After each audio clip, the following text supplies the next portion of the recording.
ഫിലിപ്പിയ ലേഖനം 4-ാം അധ്യായത്തിൽ നിന്നുള്ള ചില ചിന്തകളാണ് ഇന്ന് പങ്കുവെക്കാൻ ആഗ്രഹിക്കുന്നത്. ഈ തടവറയിൽ, ഈ വൈഷമ്യത്തിൻ്റെ മധ്യത്തിൽ പൗലോസ് കാണിച്ച ആത്മീകമായ തരം, ആത്മീകമായ ധൈര്യം, ആകുലങ്ങളുടെ മേലുള്ള ജയം, അതിനെക്കുറിച്ചാണ് ഇന്ന് പറയാനായിട്ട് ഞാൻ ആഗ്രഹിക്കുന്നത്. 4-ാം അധ്യായത്തിൻ്റെ 4-ാം അധ്യായം മുഴുവൻ വായിച്ചാൽ നല്ലതാണ്. ഫിലിപ്പിയൻസ് ചാപ്റ്റർ 4:6, 4-ന്റെ 6-ാമത്തെ വാക്യം. ഒന്നിനെക്കുറിച്ചും വിചാരപ്പെടരുത്, എല്ലാറ്റിലും പ്രാർത്ഥനയാലും അപേക്ഷയാലും നിങ്ങളുടെ ആവശ്യങ്ങൾ സ്തോത്രത്തോടുകൂടി ദൈവത്തോട് അറിയിക്കത്രേ വേണ്ടത്. എന്നാൽ സകല ബുദ്ധിയെയും കവിയുന്ന ദൈവസമാധാനം നിങ്ങളുടെ ഹൃദയങ്ങളെയും നിലവുകളെയും ക്രിസ്തുയേശുവിങ്കൽ കാക്കും. ഒന്നിനെക്കുറിച്ചും വിചാരപ്പെടരുത് എന്ന് പറയുന്നത് ആരാണ്? ഏത് സാഹചര്യത്തിലാണ് ഇത് പറയുന്നത്? ഈ പറയുന്നയാള് ഒന്നിനെക്കുറിച്ചും വിചാരപ്പെടാത്ത ആളായിരിക്കണം, അല്ലെങ്കിൽ നിങ്ങൾ ഒന്നിനെക്കുറിച്ചും വിചാരപ്പെടരുതെന്ന് പറയാൻ കഴിയില്ലല്ലോ. പറയുന്ന ആളാര് എന്ന് നമുക്കറിയാം, ഏത് സാഹചര്യത്തിലാണെന്നും നമുക്കറിയാം.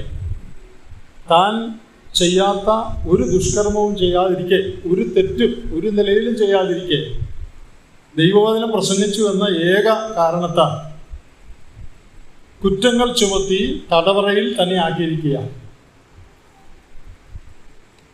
അപ്പോസ്തലനായ പൗലോസ് കാരാഗൃഹത്തിലാണ്, ഒരു തെറ്റും ചെയ്തിട്ടല്ല. ഇനി എന്തും തൻ്റെ ജീവന് സംഭവിക്കാം, അങ്ങനത്തെ ഒരു പരിസ്ഥിതിയിലാണ് ഇപ്പോൾ ആയിരിക്കുന്നത്. അങ്ങനെയുള്ള ഒരാളാണ് പറയുന്നത്, I have no anxiety, I have no worry. ഒന്നിനെക്കുറിച്ചും വിചാരപ്പെടരുതെന്ന് മറ്റുള്ളവരോട് പറയണമെങ്കിൽ താൻ ഒന്നിനെക്കുറിച്ചും വിചാരപ്പെടുന്നില്ല എന്നാണല്ലോ ഇതിൻ്റെ അർത്ഥം. തടവറയിലുള്ള ഒരാളുടെ സ്റ്റേറ്റ്മെന്റ്സ്, 3-4 സ്റ്റേറ്റ്മെന്റ് ഞാനൊന്ന് വായിക്കാം. Statements of a man who is in prison. 1, I am not anxious about anything. എനിക്ക് ഒന്നിനെക്കുറിച്ചും വിചാരമില്ല. നമ്മൾ വായിച്ച വാക്യം. തനിക്ക് വിചാരമില്ലാത്തതുകൊണ്ടാണല്ലോ ബാക്കിയുള്ളവരോട് വിചാരപ്പെടരുത് എന്ന് പറയുന്നത്. ഇനി അതിൻ്റെ 10-ാം വാക്യം നോക്കിക്കേ.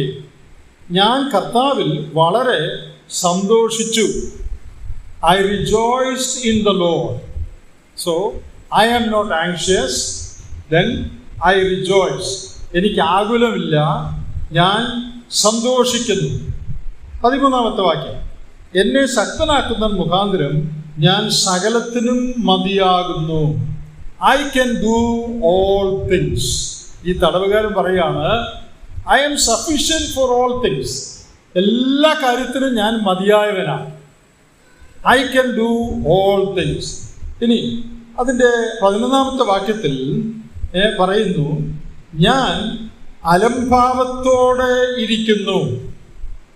അലംഭാവത്തോടെ എന്നവിടെ ഉപയോഗിച്ചിരിക്കുന്ന വാക്ക് ചുറ്റുപാടുകൾ എങ്ങനെ ഇരുന്നാലും സംതൃപ്തി പ്രകടിപ്പിക്കുന്നതിന് സ്റ്റോയിക് തത്വജ്ഞാനികൾ ഉപയോഗിച്ചിരുന്ന ഒരു വാക്കാണ് ഈ അലംഭാവം എന്നുള്ളത്. എൻ്റെ പിതാവ് എഴുതിയ കാരാഗ്രഹ ലേഖനത്തിൽ, ഫിലിപ്പി ലേഖന വ്യാഖ്യാനത്തിൽ അങ്ങനെ എഴുതിയിട്ടുണ്ട്. ഇവിടെ അലംഭാവം എന്ന് ഉപയോഗിച്ചിരിക്കുന്ന വാക്ക് പരിതസ്ഥിതികൾ എങ്ങനെ ഇരുന്നാലും അതിൻ്റെ മധ്യത്തിൽ സംതൃപ്തി പ്രകടിപ്പിക്കുന്നതിന് അന്നത്തെ ആളുകൾ, തത്വജ്ഞാനികൾ ഉപയോഗിച്ചിരുന്ന ഒരു വാക്കാണ് ഇവിടെ അലംഭാവം എന്ന് തർജ്ജമ ചെയ്തിരിക്കുന്നത്. അത് ഇംഗ്ലീഷിൽ കണ്ടന്റ് എന്ന് പറഞ്ഞാൽ തൃപ്തിയായിരിക്കുന്നു എന്ന് വേണമെങ്കിൽ പറയാം. മലയാളത്തിൽ അലംഭാവത്തോടിരിക്കാൻ പഠിച്ചിട്ടുണ്ട് എന്നാണ് പറഞ്ഞിരിക്കുന്നത്. JM ഡാർബിയുടെ തർജ്ജമയിൽ I have learn to be satisfied, നമ്മൾ സാധാരണ ഉപയോഗിക്കുന്ന തൃപ്തനായിരിക്കാൻ ഞാൻ പഠിച്ചിരിക്കുന്നു. അതിൻ്റെ 18-ാമത്തെ വാക്യത്തിലും തൃപ്തനായിരിക്കുന്നു എന്ന് പറഞ്ഞിട്ടുണ്ട്. വേഴ്സ് 18, ഞാൻ പ്രതിഗ്രഹിച്ച് തൃപ്തനായിരിക്കുന്നു. അപ്പോൾ താൻ എന്തൊക്കെയാണ് പറയുന്നത് ഈ തടവുകാരൻ? ഐ ആം നോട്ട് ആങ്ഷ്യസ്, എനിക്ക് ആകുലമില്ല. പിന്നെ ഐ റിജോയ്സ്, ഞാൻ സന്തോഷിക്കുന്നു. മറ്റൊന്ന്, I can do all things, എനിക്കെല്ലാം ചെയ്യാൻ സാധിക്കും. മറ്റൊരു വാചകം, ഐ ആം സാറ്റിസ്ഫൈഡ്, ഞാൻ പൂർണ്ണമായി സംതൃപ്തനാണ്. ഐ ആം ഫുൾ, ഞാൻ തൃപ്തനായിരിക്കുന്നു. എങ്ങനെയാണ് തടവിലുള്ള ഒരാൾക്ക്, ഒരു കുറ്റവും ചെയ്യാതെ തടവിൽ അകപ്പെട്ടിരിക്കുന്ന ഒരു മനുഷ്യന് എങ്ങനെയാണ് ഇങ്ങനെ പറയാൻ സാധിക്കുന്നത്? എനിക്കൊന്നിനെക്കുറിച്ചും ആകുലമില്ല, ഞാൻ സംതൃപ്തനാണ്, ഞാൻ സന്തോഷമുള്ളവനാണ്, എനിക്കെല്ലാം സാധിക്കും. ഇത് സാധാരണക്കാരന് പോലും പറയാൻ ഒക്കുന്ന കാര്യങ്ങളല്ല. എന്നാൽ തടവറയിൽ ഇരിക്കുന്ന ഒരാളുടെ സ്റ്റേറ്റ്മെന്റ്സ് ആണിത്. തനിക്ക് എങ്ങനെയാണ് അത് പറയാൻ സാധിച്ചത് എന്നുള്ളതാണ് ഇന്ന് ഈ ഭാഗത്തു നിന്ന് തന്നെ, ഞാൻ എന്തെങ്കിലും പറയല്ല, തൻ്റെ വാക്കുകളിൽ നിന്ന് തന്നെ ഉദ്ധരിച്ച് പറയാനായിട്ട് ഞാൻ ആഗ്രഹിക്കുന്നത്. The reason for his comfort and his confidence, തൻ്റെ ആശ്വാസത്തിൻ്റെയും തൻ്റെ ധൈര്യത്തിൻ്റെയും ഉറവിടം, അതിനുള്ള കാരണം എന്താണ്? നാം വായിച്ച വാക്യത്തിൽ ഒന്നാമത് നമ്മൾ വായിച്ചത് ഒന്നിനെക്കുറിച്ചും വിചാരപ്പെടാത്ത ജീവിതം, A life free from anxiety. എന്താണ് ഈ ആകുലം എന്ന് പറഞ്ഞാൽ? വറി എന്ന് ഇംഗ്ലീഷിൽ പറയും, ആങ്സൈറ്റി എന്ന് പറയും, ചിന്താകുലം എന്ന് മലയാളത്തിൽ വേണമെങ്കിൽ പറയാം, വിചാരപ്പെടൽ എന്ന് പറയാം. എന്താണ് ഈ ആകുലം എന്ന് പറഞ്ഞാൽ? ഒന്നിനെക്കുറിച്ചും ആകുലപ്പെടാതെ ജീവിക്കാൻ സാധിക്കുമോ? ഇപ്പോൾ നമ്മുടെ ഒരു കൊച്ചു കുഞ്ഞ് ഗൗരവമായ അസുഖമായിട്ട് ആശുപത്രിയിൽ വെന്റിലേറ്ററിലാണ്, നമ്മൾ ആകുലപ്പെടുകയോ ഇല്ലയോ? ആകുലപ്പെടുകയോ? അതോ ഫിലിപ്പിലെ 4-ാം അധ്യായത്തിൽ വാക്കുകളുണ്ട് അപ്പനും അമ്മയ്ക്കും ഒരു ആകുലമില്ല, അങ്ങനെയാണോ? അങ്ങനെയല്ല, ആകുലപ്പെടും അല്ലേ? നമ്മളെല്ലാവരും ആകുലപ്പെടും. ഇതുപോലുള്ള സാഹചര്യം വന്നാൽ നമ്മളെല്ലാവരും ആകുലപ്പെടും. അപ്പൊ പിന്നെ എങ്ങനെ ഈ വാക്യം അനുസരിക്കുന്നത്? ആകുലപ്പെടരുതെന്നാ പറഞ്ഞിരിക്കുന്നത്, പക്ഷെ നമ്മളെല്ലാവരും ആകുലപ്പെടുകയും ചെയ്യും. അപ്പൊ ഈ വാക്യത്തെ ലംഘിക്കുകയല്ലേ നമ്മൾ? അപ്പോൾ ആകുലം എന്ന് പറഞ്ഞാൽ എന്താണ് എന്ന് ഒന്ന് മനസ്സിലാക്കിയാൽ ഇത് നമുക്ക് ഗ്രഹിക്കാൻ കഴിയും. What is anxiety?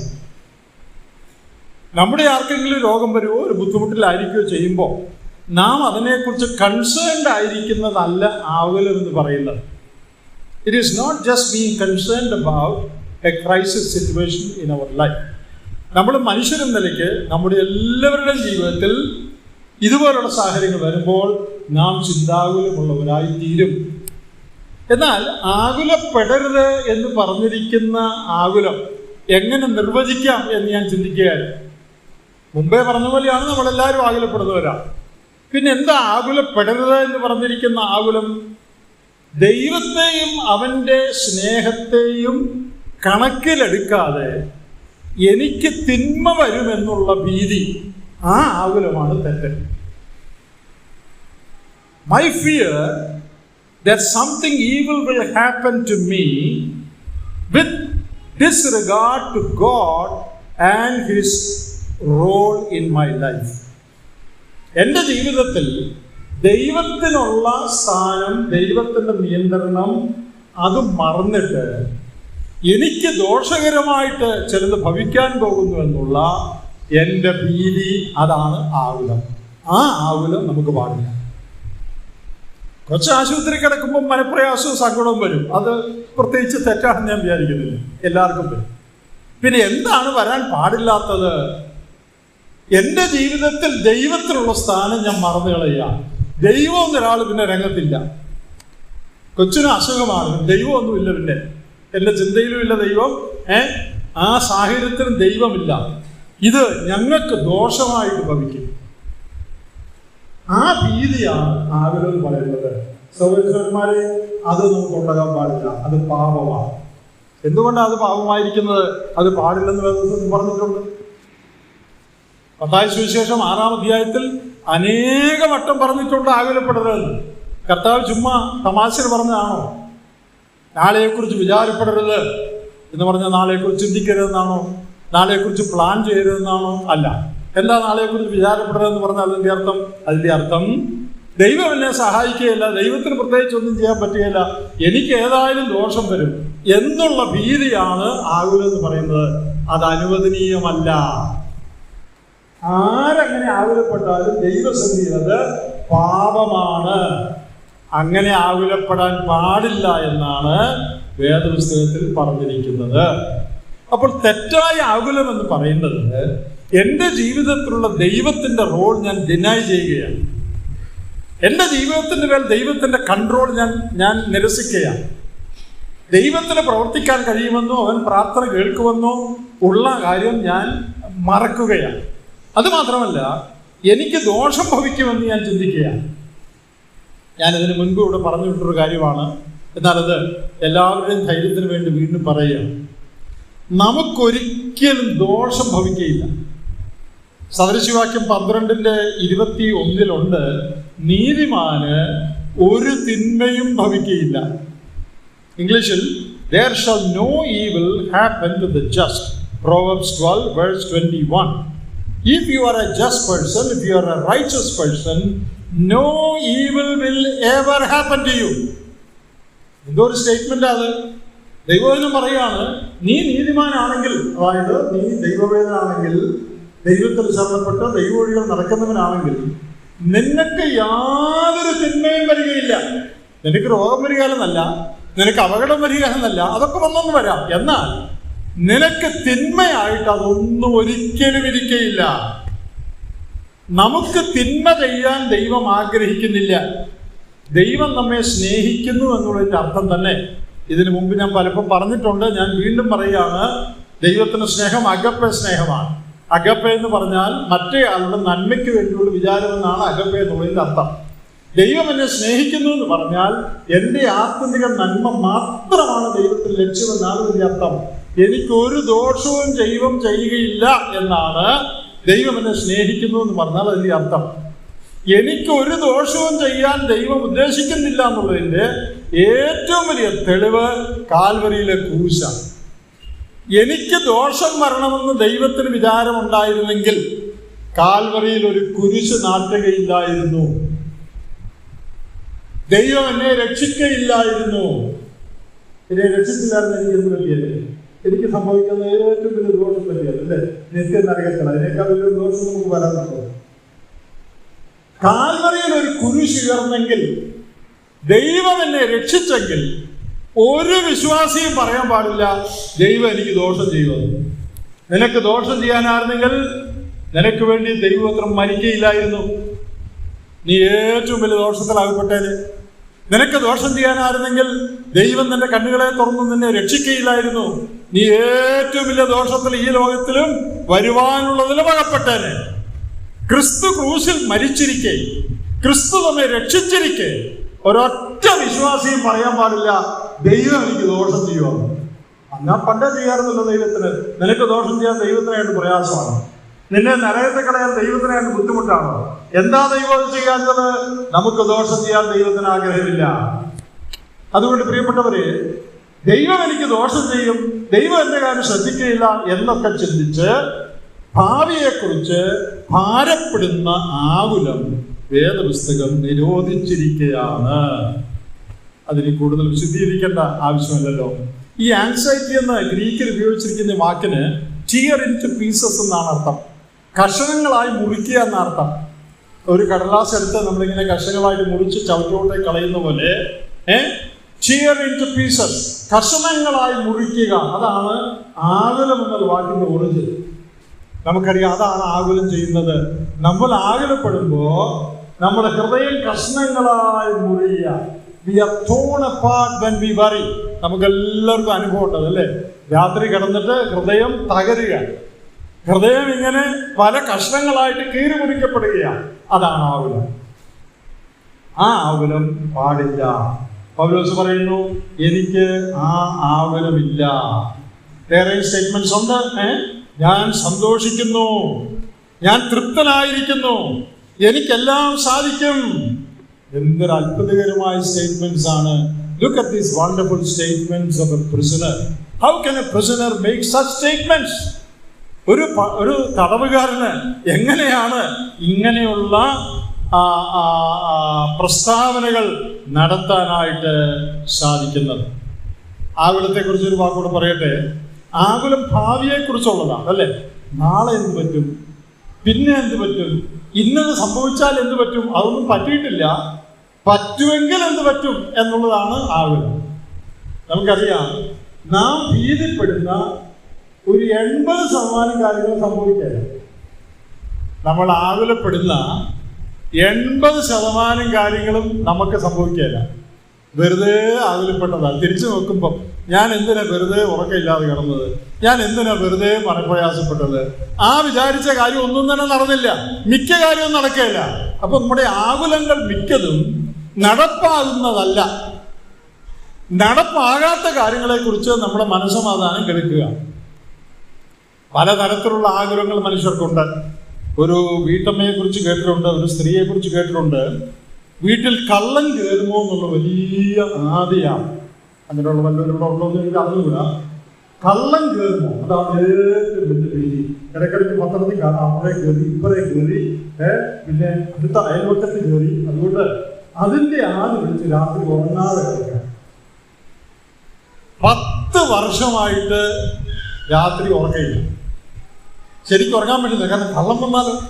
അപ്പൊ ഈ ഭാര്യയും ഭർത്താവും മുകളിലത്തെ നിലയിലാണ് താമസിക്കുന്നത്. താഴെ എന്തെങ്കിലും ഒരു പൂച്ച അനങ്ങിയാൽ മതി, അവിടെ കള്ളനായിരിക്കും മിക്കവാറും.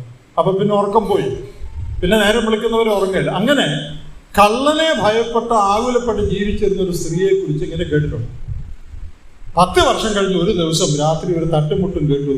ഭർത്താവ് താഴെ വന്ന് നോക്കിയപ്പോൾ കള്ളം വന്നു. ഭർത്താവ് ഈ കള്ളനെ കണ്ടു. അപ്പൊ ഭർത്താവ് ഈ കള്ളനോട് പറഞ്ഞു, സാർ ഒരു ചെറിയ ഉപകാരം ചെയ്യണം, മോൾ പറയുന്നത് വരണം. എൻ്റെ ഭാര്യ 10 വർഷമായിട്ട് നിങ്ങൾ വെയിറ്റിരിക്കുക ഉണ്ട്, നിങ്ങളൊന്നും കണ്ട ചിലപ്പോൾ ഇനി ഒരു ആശ്വാസമായിട്ട് ഉറങ്ങാനില്ല. അതുകൊണ്ട് പൊടിക്കളയല്ല, മോളിൽ വന്നിട്ട് ഭാര്യ ഒരു മീറ്റ് ചെയ്തിട്ട് വേണം പോകാനെന്ന് പറഞ്ഞു. ഉണ്ടായതാണോ അതിന് ചുമ്മാ വല്ലവരും പറഞ്ഞോണെന്ന് അറിയാൻ പാടില്ല, പക്ഷെ സംഭവിക്കാൻ സാധ്യതയുള്ള കാര്യം. ഒരാൾ പറഞ്ഞിട്ടുണ്ട്, a burglar can steal your stuff only one day, but worry about the burglar can steal your rest every day. ഒരു കള്ളന് നിങ്ങളുടെ വീട്ടിലെ സാമാനങ്ങൾ ഒരു ദിവസമേ മോഷ്ടിക്കാൻ പറ്റും. കള്ളൻ എല്ലാ ദിവസവും മോഷ്ടിച്ചോണ്ടിരിക്കുകയല്ല, കള്ളന് വേണേൽ മോഷ്ടിക്കാം ഒരു ദിവസം. പക്ഷേ കള്ളൻ മോഷ്ടിക്കുമെന്നുള്ള ആ ആകുലം നിങ്ങളുടെ സ്വസ്ഥതയെ എല്ലാ ദിവസവും മോഷ്ടിച്ചുകൊണ്ടിരിക്കും. That worry can steal your rest every day, whereas the thief can steal your things only one day. കള്ളൻ ഒരു ദിവസം മോഷ്ടിക്കാൻ പറ്റുള്ളൂ, പക്ഷേ ആകുലത്തിന് എല്ലാ ദിവസവും നിന്റെ മനസ്സിലെ സ്വസ്ഥത ഇല്ലാതാക്കി കളയാനായിട്ട് കഴിയും. അപ്പോൾ ആകുലത്തെക്കുറിച്ച് ഈ ഭാഗത്ത് പൗലോസ് പറഞ്ഞിരിക്കുന്നത് വളരെ പ്രധാനപ്പെട്ട ഒരു കാര്യമാണ്. ഇനി ഞാൻ പറയാനുള്ള പ്രധാന ഭാഗത്തേക്ക് വരട്ടെ. ഈ പരിതസ്ഥിതിയിലും എങ്ങനെയാണ് ആകുലം ഇല്ലാതിരിക്കാൻ കഴിഞ്ഞത്? ഞാൻ സംതൃപ്തനാണെന്ന് എങ്ങനെയാ പറയാൻ കഴിഞ്ഞത്? എനിക്ക് സന്തോഷമുണ്ട് എന്നെങ്ങനെയാ പറയാൻ കഴിഞ്ഞത്? നാം ഈ ഭാഗം ശ്രദ്ധിച്ച് വായിക്കുമ്പോൾ 3 പ്രത്യേക കാര്യങ്ങളാണ് പൗലോസിന്റെ ആകുലങ്ങളെ മറികടക്കാൻ പൗലോസിനെ സഹായിച്ചത്. 3 തരത്തിലുള്ള കോൺഫിഡൻസ്, 3 തരത്തിലുള്ള ധൈര്യമാണ് പൗലോസിനെ ആകുലങ്ങളുടെ മേൽ ജയമുള്ളവനായി നിലനിർത്തിയത്. അത് എന്താണെന്നാണ് നമ്മൾ നോക്കാൻ പോകുന്നത്. അത് നോക്കുന്നത് കേവലം പൗലോസിന് എങ്ങനെ ഉണ്ടായിരുന്നു എന്ന് പറയാൻ വേണ്ടിയല്ല. പൗലോസിന് അത് സാധിക്കുമായിരുന്നെങ്കിൽ നമ്മുടെ ജീവിതത്തിലും അത് സാധിക്കുമെന്ന് പറയാൻ വേണ്ടിയാണ്. പൗലോസ് നമ്മളെപ്പോലെ ഒരു മനുഷ്യനായിരുന്നു, ദൈവദാസനായിരുന്നു. തൻ്റെ ജീവിതത്തിൽ ആകുലങ്ങളെ മറികടക്കാൻ ഈ 3 കാരണങ്ങളാൽ സാധിക്കുമായിരുന്നെങ്കിൽ ഏത് വിശ്വാസിയുടെ ജീവിതത്തിലും ആകുലങ്ങളെ മറികടക്കാൻ ഈ 3 കാരണങ്ങളാൽ സാധിക്കും. ഒന്നാമത്തെ കാരണം നോക്കുക, his confidence in the concern of God's people. ഈ ഭാഗം വായിക്കുമ്പോൾ നമുക്ക് നല്ലതായിട്ട് മനസ്സിലാകുന്ന ഒരു കാര്യം, ദൈവജനത്തിൻ്റെ വിചാരം, അതാണ് കഴിഞ്ഞ പ്രാവശ്യം നമ്മൾ ചിന്തിച്ചത്. ദൈവജനത്തിൻ്റെ സഹകരണം, വിചാരം, അതിലുള്ള തൻ്റെ ധൈര്യം. നിങ്ങൾ നോക്കിക്കേ, ഈ അധ്യായം തുടങ്ങുന്ന എങ്ങനെയാണ്? 4-ാം അധ്യായം, എൻ്റെ പ്രിയരും വാഞ്ചിതരുമായ സഹോദരന്മാരെ, എൻ്റെ സന്തോഷവും കിരീടവുമായുള്ളവരെ. പൗലോസ് ഫിലിപ്പിയിലെ വിശ്വാസികളെ വിളിക്കുന്നത് കേവലം സഹോദരന്മാരെ എന്നല്ല, എൻ്റെ പ്രിയരും വാഞ്ചിതരുമായ സഹോദരന്മാരെ, എൻ്റെ സന്തോഷവും കിരീടവുമായുള്ളവരെ. നിങ്ങൾ അതിൻ്റെ 10-ാം വാക്യം വായിക്കുമ്പോൾ ഈ സഹോദരന്മാരുടെ കാര്യം പറയാണ്, നിങ്ങൾ പിന്നെയും എനിക്ക് വേണ്ടി വിചാരിപ്പാൻ തുടങ്ങിയതിനാൽ ഞാൻ കർത്താവിൽ വളരെ സന്തോഷിച്ചു. ഞാൻ കർത്താവിൽ വളരെ സന്തോഷിക്കാൻ കാര്യം എന്താ? നിങ്ങളുടെ എന്നെക്കുറിച്ചുള്ള വിചാരം, എന്നെക്കുറിച്ചുള്ള നിങ്ങളുടെ കൺസേൺ. അതിൻ്റെ 14-ാം വാക്യം, എൻ്റെ കഷ്ടതയിൽ നിങ്ങൾ കൂട്ടായ്മ കാണിച്ചത് നന്നായി. നിങ്ങളുടെ കൂട്ടായ്മയാണ് എൻ്റെ കഷ്ടതയിൽ എന്നെ നിലനിർത്തിയത്. അതിൻ്റെ 16-ാം വാക്യം, എൻ്റെ ബുദ്ധിമുട്ട് തീർപ്പാൻ നിങ്ങൾ 1-2 വട്ടം അയച്ചു തന്നുവല്ലോ. ഇത് താഴെ പറയാണ്, അതുകൊണ്ട് ഇപ്പോൾ എനിക്ക് വേണ്ടുന്നതെല്ലാം കൊണ്ട് സമൃദ്ധിയായിരിക്കും. അപ്പോൾ എൻ്റെ ബുദ്ധിമുട്ട് തീർക്കുവാനും എന്നെക്കുറിച്ച് വിചാരപ്പെടുവാനും എന്നെ കരുതുവാനും നിങ്ങൾ ഉണ്ടായിരുന്നു എന്നുള്ളതാണ്. എനിക്ക് ദാരിദ്ര്യവും ബുദ്ധിമുട്ടും പട്ടിണിയൊക്കെ ഇവിടെ ഉണ്ടെങ്കിൽ ഇടയ്ക്കിടയ്ക്ക് ഇത്രയും സന്തോഷമായിട്ട് തൃപ്തിയായിട്ട് ഞാൻ ഇരിക്കാനുള്ള പ്രിയപ്പെട്ടവരെ, ഞാനിവിടെ നിന്ന് പറയാൻ ആഗ്രഹിക്കുന്ന കാര്യം, ഇത് പൗലോസിനെ സംബന്ധിച്ച് മാത്രമല്ല, നമ്മെ എല്ലാവരെയും സംബന്ധിച്ചും ശരിയായിരിക്കേണ്ട ഒരു കാര്യമാണ്. നമ്മുടെ സഭാബന്ധം, സഹവിശ്വാസികളുമായുള്ള നമ്മുടെ അടുപ്പം, അവരോട് ചേർന്നുള്ള ആത്മീക വളർച്ച, ഇത് നമ്മുടെ ജീവിതത്തിൽ ഏറ്റവും ധൈര്യവും ആശ്വാസവും നൽകേണ്ട ഒരു കാര്യമാണ്. ശരിയായ സഭാബന്ധമില്ലെങ്കിൽ ഈ ആശ്വാസം കിട്ടുകയില്ല. സഹോദരന്മാരുമായിട്ട് സന്തോഷത്തിലാണ് അല്ല ഇരിക്കുന്നതെന്ന് വരികിൽ ഈ ആശ്വാസം കിട്ടുകയില്ല. എന്നാൽ സഭയുമായി നല്ല ബന്ധത്തിൽ എന്ന് പറഞ്ഞാൽ സഹോദരീ സഹോദരന്മാരുമായി നല്ല ബന്ധത്തിലും സ്നേഹത്തിലും കൂട്ടായ്മയിലുമാണ് ഒരാൾ ഇരിക്കുന്നതെങ്കിൽ അയാളുടെ ജീവിതത്തിലെ ഏത് ദുഃഖത്തിലും ഏത് ആകുലത്തിലും ഏത് വിഷമത്തിലും അയാൾക്ക് ആശ്വസിക്കാനും ആകുലങ്ങളുടെ മേൽ ജയിക്കാനും സാധിച്ചു.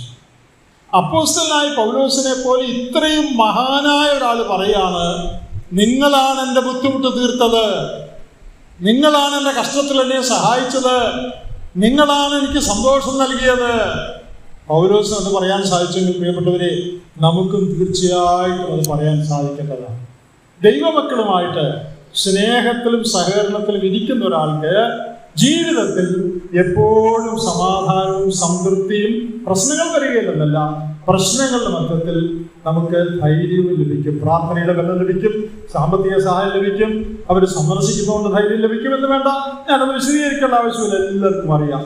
ഗലാത്യ ലേഖനത്തിൽ അതിൻ്റെ 6-ാം അധ്യായത്തിൻ്റെ 9-ാം വാക്യത്തിൽ പൗലോസ് പറയുന്നുണ്ട്, നന്മ ചെയ്യുകയിൽ നാം മടുത്തു പോകരുത്, കടന്നു പോകാൻ തക്ക സമയത്ത് നാം കൊയ്യും. 10 ആകയാൽ അവസരം കിട്ടും പോലെ നാം എല്ലാവർക്കും വിശേഷാൽ സഹവിശ്വാസികൾക്ക് നന്മ ചെയ്യും. മറ്റുള്ളവർക്ക് നന്മ ചെയ്യാനുള്ളൊരു അവസരം ദൈവസഭയിൽ അല്ലെങ്കിൽ ക്രിസ്തു എന്ന ശരീരത്തിൻ്റെ അംഗങ്ങളായ സഭയിൽ നമുക്ക് എല്ലാവർക്കുമുണ്ട്. എബ്രായ ലേഖനം 10-ാം അധ്യായത്തിൽ ആ എബ്രായ ലേഖനകാരൻ അതിൻ്റെ 24-25 വാക്യങ്ങൾ പറയുന്നത് നോക്കുക. ചിലർ ചെയ്യുന്നത് പോലെ നമ്മുടെ സഭായോഗങ്ങളെ ഉപേക്ഷിക്കാതെ തമ്മിൽ പ്രബോധിപ്പിച്ചുകൊണ്ട് സ്നേഹത്തിനും സൽപ്രവൃത്തികൾക്കും ഉത്സാഹം വർദ്ധിപ്പിക്കാൻ അന്യോന്യം സൂക്ഷിച്ചുകൊള്ളുക. അപ്പോൾ ഒരു കൂട്ടായ്മയിൽ, സഭാ കൂട്ടായ്മയിൽ നാം എന്താണ് ചെയ്യേണ്ടത്? തമ്മിൽ പ്രബോധിപ്പിക്കണം, തമ്മിൽ ധൈര്യപ്പെടുത്തണം, പിന്നെ സ്നേഹത്തിനും സൽപ്രവൃത്തികൾക്കും ഉത്സാഹം വർദ്ധിപ്പിക്കുന്ന കാര്യങ്ങൾ ചെയ്യാൻ അന്യോന്യം സൂക്ഷിച്ചുകൊള്ളണം. അപ്പോൾ വിശ്വാസികളുമായുള്ള ശരിയായ ബന്ധം നമ്മുടെ ജീവിതത്തിലെ വൈഷമ്യങ്ങളെ മറികടക്കാൻ നമ്മളെ വളരെ സഹായിക്കും. പ്രിയപ്പെട്ടവരെ, ഞാനൊരു കാര്യം ദുഃഖത്തോടുകൂടി പറയട്ടെ. പലപ്പോഴും സഭാബന്ധവും വിശ്വാസികളുമായിട്ടുള്ള ഇടപാടുകളും മനപ്രയാസം വരുത്തി വെക്കാനാണ് അനേക സ്ഥലങ്ങളിൽ ഇടയാകുന്നത്. സഭയിൽ വന്നുകൊണ്ട് സഭയിലുള്ള ആളുകളുമായി മുമ്പോട്ട് പോകാൻ ശ്രമിക്കുന്നതിനിടയ്ക്ക് ഇല്ലാത്ത കാര്യങ്ങൾ പറഞ്ഞുണ്ടാക്കുക, കുറ്റം പറയുക, വിമർശിക്കുക, നുണ പറയുക, ഇങ്ങനെയുള്ള കാര്യങ്ങളൊക്കെ കേട്ട് മടുത്ത് ഹൃദയം ക്ഷീണിച്ചു പോകുന്ന അവസ്ഥയാണ് അനേക സഭകളിൽ വിശ്വാസികൾക്കുള്ളത്. പ്രിയപ്പെട്ടവരെ, നമുക്കൊരിക്കലും അങ്ങനെ ഉണ്ടാകാൻ പാടില്ല. മറ്റൊരാളെ ഡിസ്കറേജ് ചെയ്യുന്ന, മറ്റൊരാളെ അധൈര്യപ്പെടുത്തുന്ന, മറ്റൊരാളെ കുറിച്ച് നമുക്ക് അറിയാൻ പാടില്ലാത്ത, മറ്റൊരാളെ വിധിക്കുന്ന, മറ്റുള്ള ഒരാളെ വിമർശിക്കുന്ന യാതൊരു കാര്യവും നാം ആരും പറയാൻ പാടില്ല. ഞാൻ പൊങ്ങച്ചത്തിനായിട്ട് പറയല്ല. എൻ്റെ ജീവിതത്തിൽ ഞാൻ എടുത്തിരിക്കുന്ന ഒരു തീരുമാനവും ദൈവകൃപയാൽ പരമാവധി പാലിക്കുന്ന ഒരു നിയമവും ഉണ്ട്. അതെന്താണെന്നറിയാമോ? ഒരു മനുഷ്യനെ കുറിച്ച് ഞാൻ മോശമായിട്ടോ തെറ്റായിട്ടോ അറിയാത്ത കാര്യമോ വിധിക്കുന്ന കാര്യമോ പറയണമെന്ന് ഞാൻ ജീവിതത്തിൽ തീരുമാനിച്ചിട്ടുണ്ട്. ചിലപ്പോഴൊക്കെ അതിൽ തെറ്റി പറ്റുന്നുണ്ടായിരിക്കാം. എന്നാൽ വലിയൊരളവോ ഞാനൊരു മനുഷ്യനെ കുറിച്ച് ഒരു കമന്റ് പറയില്ല. കാരണം ദൈവത്തിൻ്റെ അടി മേടിക്കാൻ എനിക്ക് താല്പര്യമില്ല. ദൈവത്തിൻ്റെ ചുമ്മാ എന്തിനാ തല്ലുമടിക്കുന്നത്?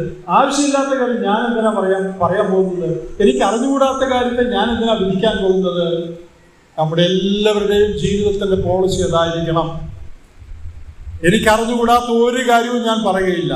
വേറൊരാളെ അധൈര്യപ്പെടുത്തുന്ന ഭോഷ്കായ നുണയായ ഇല്ലാത്ത ഒരു കാര്യവും ഞാൻ പറയുകയില്ല. ഇവിടെ നമ്മൾ വായിച്ച പോലെ അന്യോന്യ സ്നേഹത്തിനും ആത്മീയ വർധനയ്ക്കും ഉതകുന്ന കാര്യങ്ങൾ മാത്രമേ ഞാൻ സംസാരിക്കൂ, അത് മാത്രമേ ഞാൻ പറയൂ എന്നുള്ളൊരു നിർബന്ധം നമുക്കെല്ലാവർക്കും ഉണ്ടായിരിക്കണം.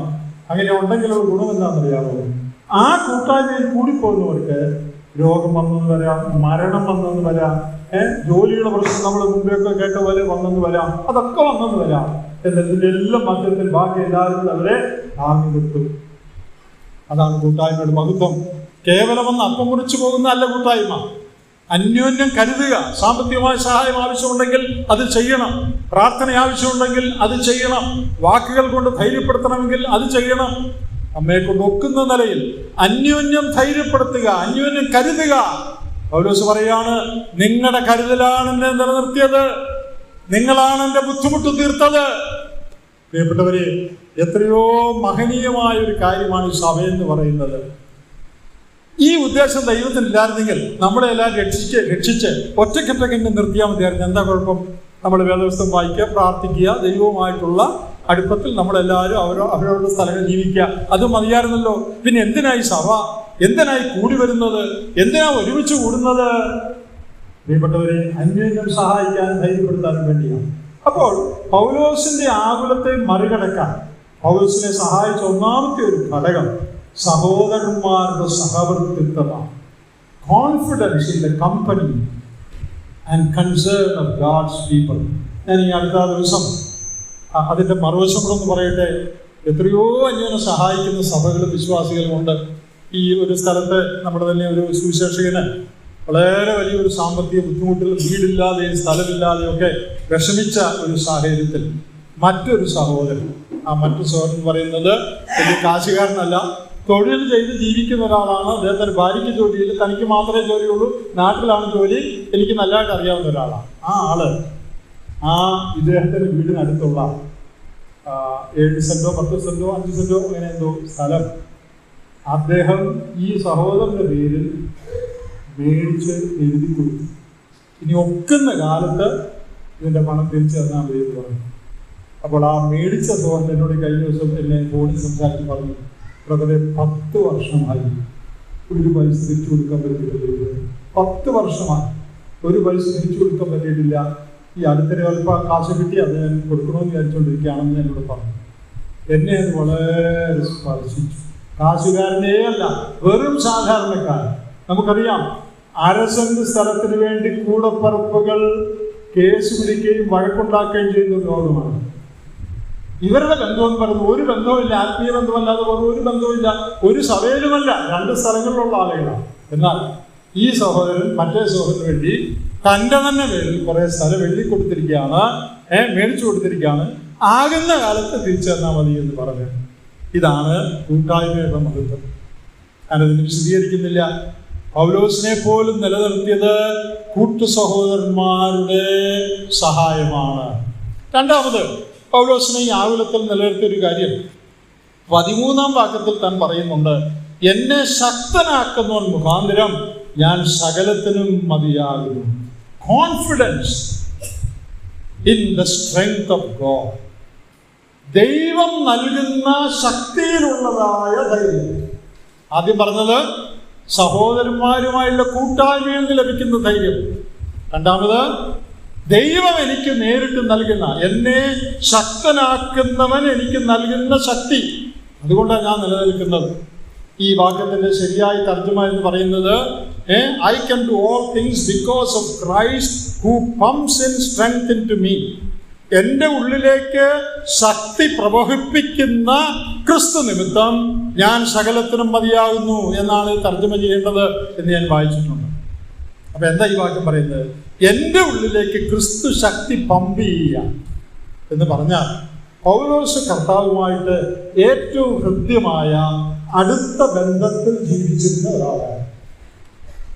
ആ ബന്ധം കർത്താവിനോടുകൂടി സമയം ചെലവഴിക്കുക, ദൈവത്തിൽ ധൈര്യപ്പെടുക, കർത്താവിൽ ബലപ്പെടുക, കർത്താവിനോടുള്ള അടുപ്പം, his intimate walk with God, his confidence in the strength of God, ദൈവത്തിന്റെ ശക്തിയിലുള്ള തന്റെ ധൈര്യം.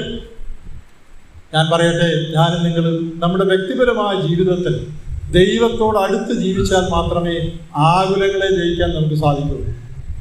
ജീവിതത്തിൽ വൈഷമ്യങ്ങളും ബുദ്ധിമുട്ടുകളും വരുമ്പോൾ അതിനെ ജയിക്കണമെങ്കിൽ വ്യക്തിപരമായി നമ്മുടെ ജീവിതത്തിൽ നാം ദൈവത്തോട് അടുത്ത് ജീവിക്കുന്നവരായിരിക്കണം. ഇത് എത്ര വിശദീകരിച്ചാലും മതിയാകില്ല. എഫേസ്യ ലേഖനം 3-ാം അധ്യായത്തിന്റെ 16-ാം വാക്യത്തിൽ അകത്തെ മനുഷ്യനെ സംബന്ധിച്ച് ശക്തിയോടെ ബലപ്പെടുന്ന കാര്യം പൗലോസ് പറഞ്ഞിട്ടുണ്ട്. സഹോദരന്മാരെ, നമ്മളെല്ലാവരും നമ്മുടെ വ്യക്തിപരമായ ജീവിതത്തിൽ ദൈവത്തോടുകൂടെ കൂടുതൽ സമയം ചെലവഴിക്കുകയും ദൈവവചനത്തിൽ കൂടുതൽ സമയം ചെലവഴിക്കുകയും നമ്മുടെ എല്ലാ കാര്യങ്ങളും ദൈവത്തോട് സംസാരിക്കുകയും ദൈവത്തോട് ഏറ്റവും അടുത്ത് നടക്കുകയും വേണം. അപ്പൊ എന്ത് സംഭവിക്കും? യെശയ്യാപ്രവചനം 40-ാം അധ്യായത്തിന് ഒടുവിൽ പറഞ്ഞിരിക്കുന്ന പോലെ, രാവിലെ നമ്മുടെ ധ്യാനചിന്തയിൽ ഓർത്തതുപോലെ, കഴുകന്മാരെ പോലെ ചിറകടച്ചുയരും. യഹോവയെ കാത്തിരിക്കുന്നവർ ശക്തിയെ പുതുക്കും. They shall renew their strength, they that wait upon the Lord. So if you are one who waits upon the Lord, your strength will be renewed. നീ ശക്തിയെ പുതുക്കുന്നവരായിരിക്കും. ദൈവത്തോട് അടുത്തുള്ള ജീവിതത്തിൽ നിന്ന് തനിക്ക് ലഭിക്കുന്ന ധൈര്യം. മൂന്നാമത് ഒരു കാര്യം കൂടെ, പൗലോസിന്റെ ആകുലത്തെ മറികടക്കാൻ സഹായിച്ച ഒരു കാര്യം കൂടെ ഇത് 19-ാമത്തെ വാക്യത്തിലുണ്ട്.